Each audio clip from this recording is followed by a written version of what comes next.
Call of Duty Black Ops, we wanted to take players to an entirely new place and give them entirely new gameplay experiences, something they hadn't done yet with Call of Duty. And the era was perfect for that. And as we were doing our research and learning about these secret wars and these deniable operations and all this covert warfare that was going on underneath the layer of what people were seeing, they thought there was, it's this Cold War and Vietnam War and all this, but meanwhile there's these black operations that are going on between the two superpowers. And as we learned about those, we learned about the black operations and the kinds of soldiers and the elite forces that were conducting these operations. It just inspired all kinds of creativity. It let us go and do things that Call of Duty hadn't done yet.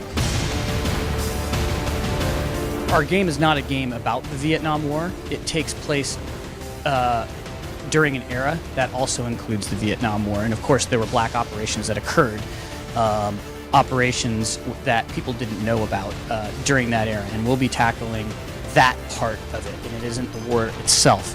I would say that Call of Duty Black Ops takes the gloves off. Treyarch hasn't been afraid to do that in the past, and you should expect no different from Call of Duty Black Ops.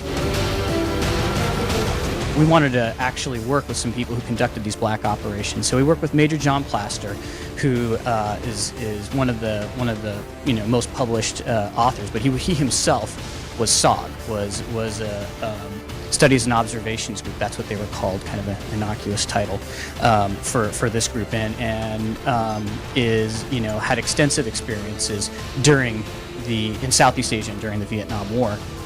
Conducting these black operations, and so he came to our studio and shared his experiences with us. Everything from his training to the tactics and strategies that they'd use to some intimate experiences that they had, and it definitely stimulated the thought of our designers and our creatives in the studio to come up with some of the gameplay that we did.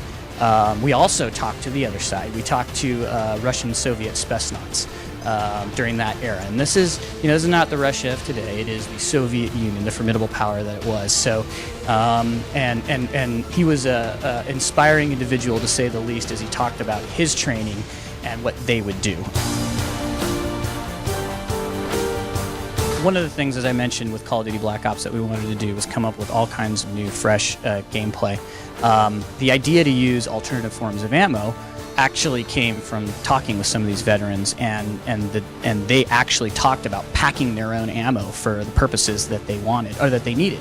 The bow and arrow or the crossbow was actually inspired by a couple of things. One is we were doing some research, and we learned that some of the indigenous people that worked in Vietnam, that worked with some of the special forces there, did actually use bow and arrow during their missions. It's a great stealth weapon, and if you're effective with it, obviously incredibly lethal, and you can go undetected.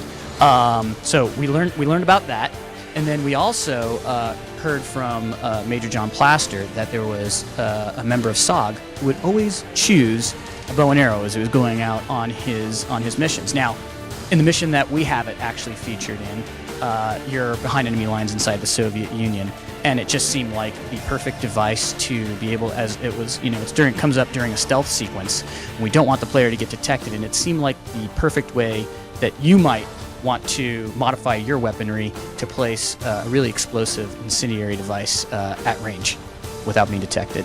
And the other weapon is the Dragon's Breath shotgun shell. Well, as far as we're concerned, we're creating a Black Ops game, so we did research on all different types of alternate forms of ammo. So when we're looking at much like inspired by these Black Ops soldiers, we look at a mission and we're like, well, what should our loadout be? And whatever was in our arsenal was what we chose. And who's to say that they didn't? Everything they did was classified.